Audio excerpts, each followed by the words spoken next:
Welcome back everyone, Zaf here to yet another Soul Leveling Rise video. For today's video I have very upsetting news. Courtesy of Alpha Leaker, we have the updated schedule, that being for the release banners and other stuff like that. But what I really want to focus on here is this update right over here. You So Hyun, hopefully I got that right. Alpha Leaker posted their fully updated kit. They will be the next hunter that is coming out. So the upsetting news is that Thomas Andre is not here just yet. We're getting a new fire hunter, which is something we do need. We only have Choi, I believe, but it's very upsetting that Thomas Andre isn't here just yet. I know we're all hoping for him to arrive. He's going to be the one hunter everyone is probably going to summon for. I think he's going to be the first hunter that I rush all the way to A5. Can't wait for that. We also have the new skin, which is in the patch notes. I'll pull it up in just a second. And also Cha is being added to the selection banner, just like we predicted.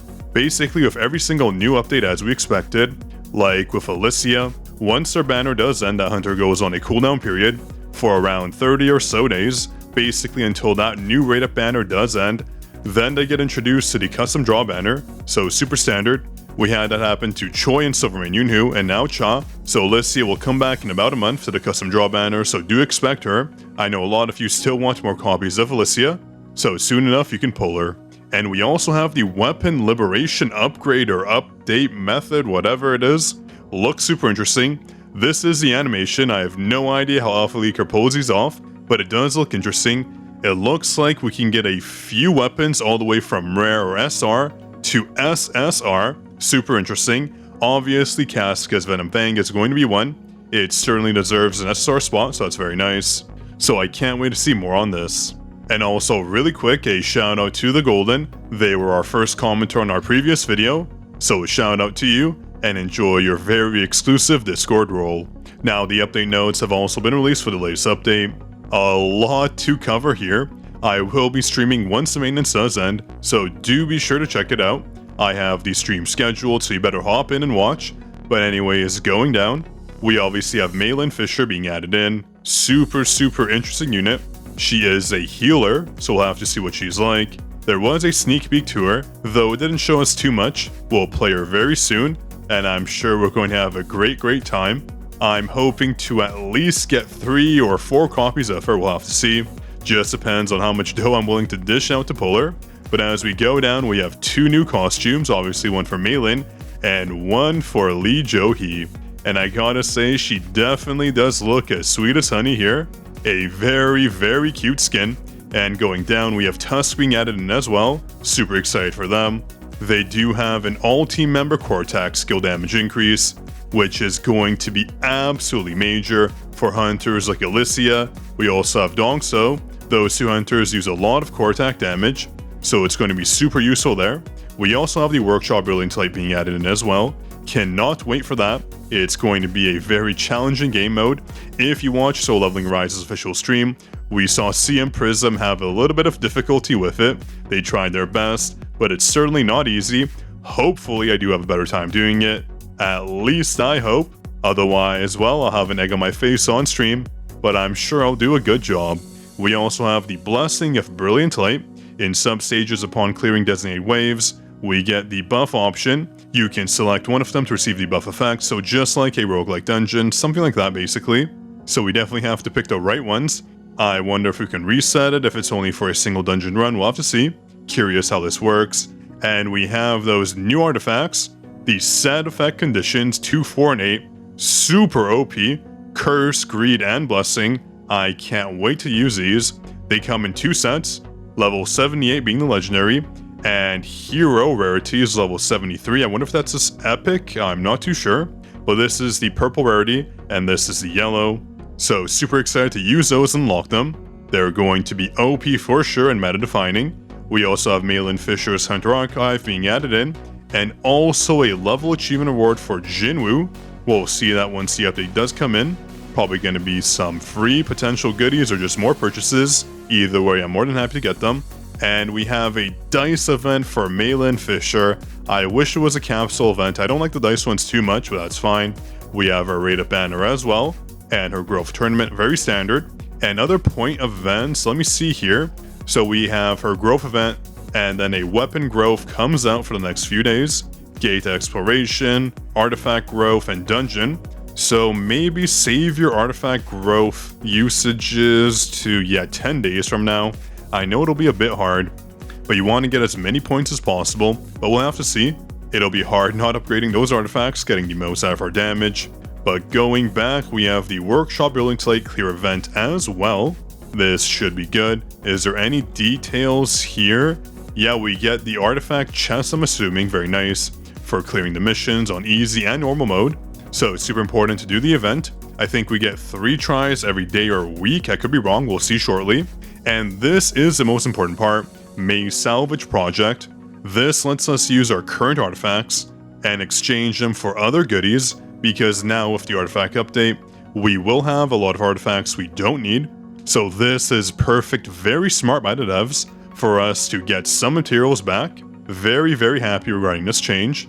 So a big props to the devs for implementing this. And as we go down, there's other rules, I'll cover these later. But basically only artifacts enhanced to +1 or higher can be salvaged. So artifacts we actually plan on using, or did use in the past, that we upgraded and they turned out to be not so good. So again, very nice event here. And other notes here, we also have Cha, like I mentioned earlier, being added to the custom draw banner, perfect. And more reverse story mode missions being added, always very nice to see. More rewards for us, I do have to catch up on my stories. They also reduce the difficulty for Battle of Trials 435, that's always good. And also some other interesting adjustments to Battlefield Time. I'll have a dedicated video for the new season of Battlefield Time, of course. What's interesting is we have fixed precision at 95%. Very interesting, so they basically balance things out here. So free-to-play and pay-to-win players might have a closer competition. Interesting overall. Again, this is only for the season, and reputation got increased to level 70. That was honestly needed. Everyone is slowly capping this out, so we get more essence stones and rate-up draw tickets for free. Perfect. Artifact costs were removed as well.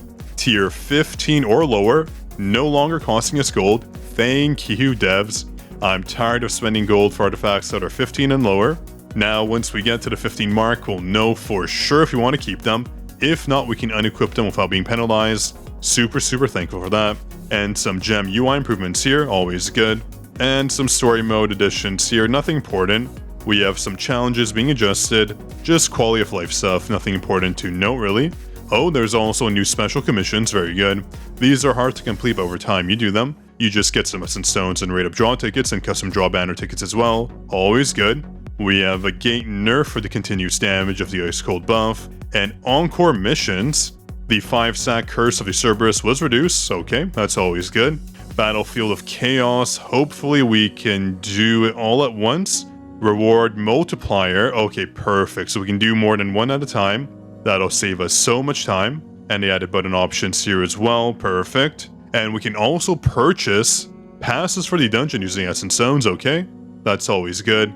And some other notes here and special shop packages, nothing I'm going to cover in depth here. You can check them out for your own reference. We do get some free items here for reaching level 80, 78, 76, 74, and 72. That's very nice, free packages. I like that. 100 Traces of Shadow.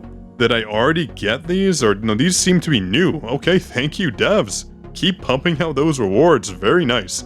New bonus packages as well. I have to check these out before I give my seal of approval. The price does matter, but if this, for example, is $1, pretty good value. 75 Power of Blessings, these are very hard to get. And going down, we have the new bonus tab for the shop. Dong So is being added. I don't have him, so that's perfect. And also Moon Shadow. So very nice additions here. These are 2 weapons hunters that people don't have. So this is a perfect add. And going down, just some other adjustments here. Again, nothing too major that I really want to note down. Let me just check. Just new packages, changing today's theme. Hunter Pass being added in. Oh, Johi's costume is the one we get. Okay, that's always good. This pass is always fantastic value. The Premium Hunter Pass and the Deluxe Hunter Pass. I will definitely purchase those right away. And going down, some system improvements. We're getting an improved frame rate setting to 144 Hz. That way everyone can do a lot more damage, because the more hertz you have active in this game, the higher your multi-shot damage can be, depending on what weapons you use. And looking at some other things here, I'm just trying to see if we see anything important. I think one of them was the 50% HP bug, which I'm sure a lot of you did experience. There we go.